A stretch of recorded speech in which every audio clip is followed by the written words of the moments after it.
alaikum. I came to America at the age of 11 from Bangladesh with my family of 6 for a bright future. By the time I reached America, my parents only had $10 in their pockets.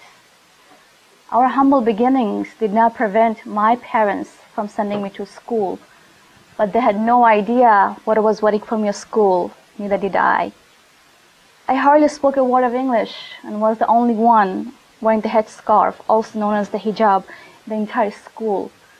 I chose to cover up, to obey my Creator, and make a statement about my identity as a Muslim woman, which I held so close to my heart.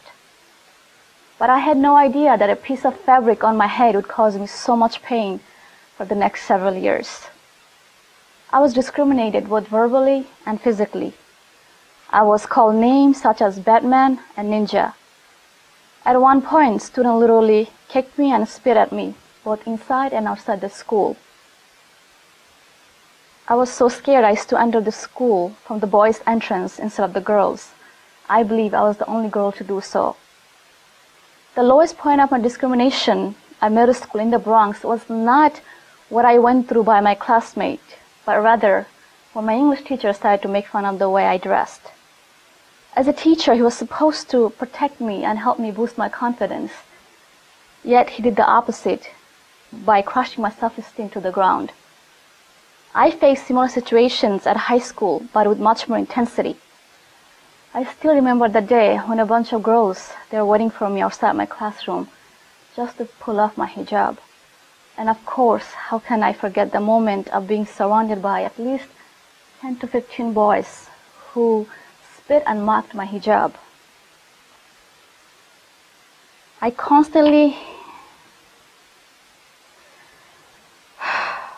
feel so helpless and terrified. I constantly face the following question: don't you ever dress normal? Constant discrimination continued throughout my high school years. I could have dropped out of my high school, but that was never an option for me. In fact, I graduated on top of my class.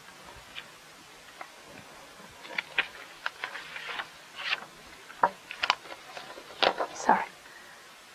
I was more terrified when I entered university during the time of 9/11. Being a Muslim in New York City after 9/11 was risky to begin with. On top of that, being a hijabi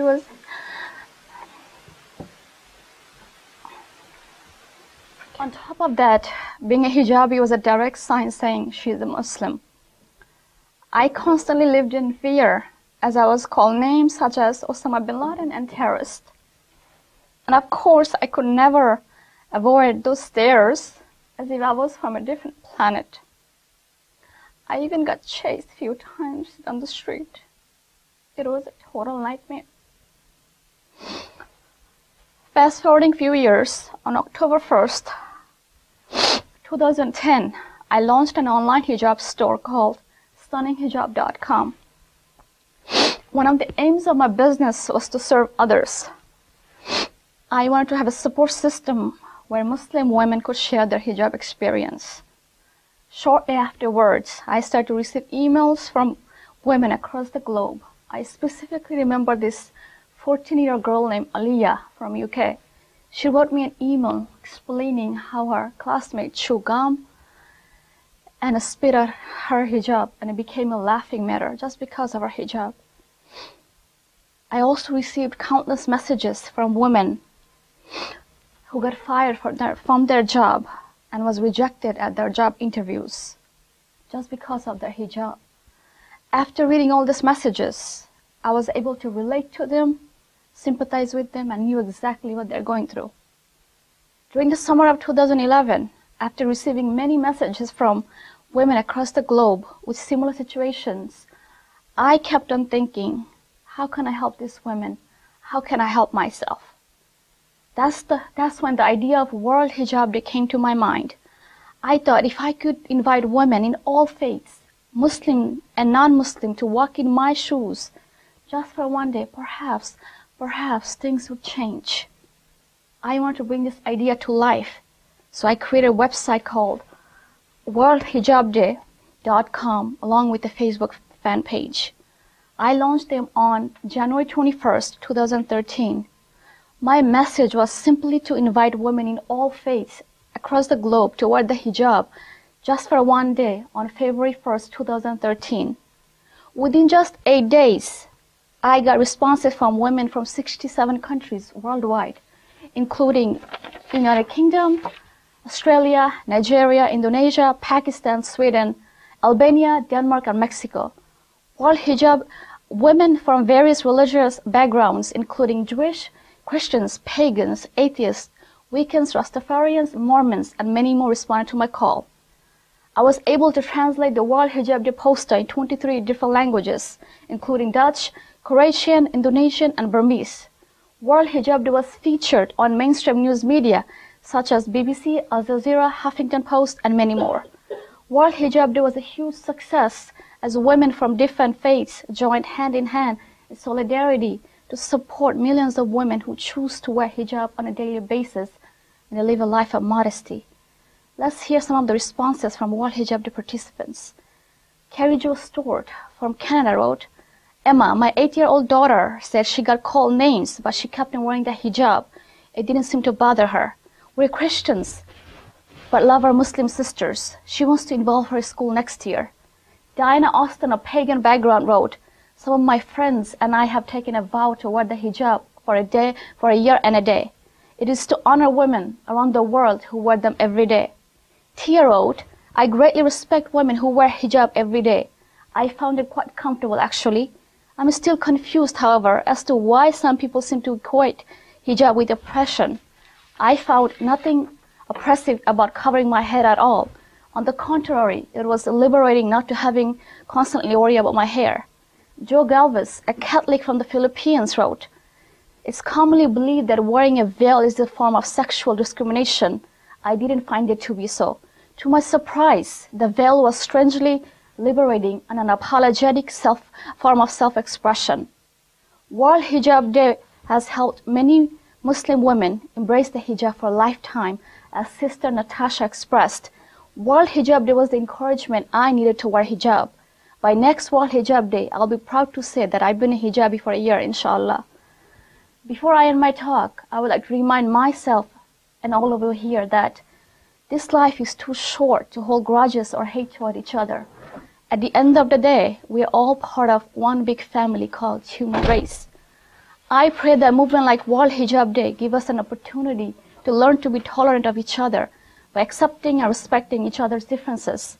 It is only through tolerance and understanding we can coexist peacefully.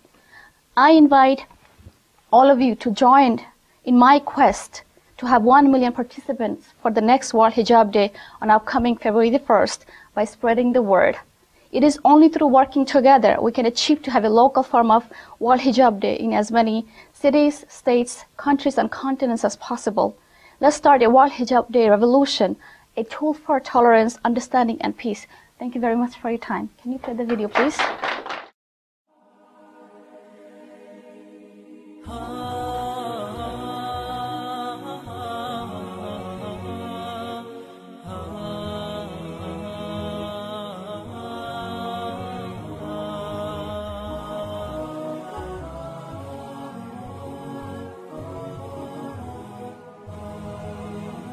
حصريا على منتديات القرى. لو رأيتم ما أعطاها ربها أو ما كساها، لو رأيتم بسمة أو نسمة يهفو هواها، لو رأيتم ما أعطاها ربها أو ما كساها، لو رأيتم بسمة أو نسمة يهفو هواها، حين سارت في عفاف واستقامت في خطاها، حين صار النور روضا قد سقته وجنتاها، حين سار رامت في خطاها حين صار النور روضا قد سقته وجنتاها. والحياء يستفيض منهلا حلوا غشاها، والعفاف صار تاج من زهور قد علاها. والحياء يستفيض منهلا حلوا غشاها، والعفاف صار تاجا من زهور قد علاها.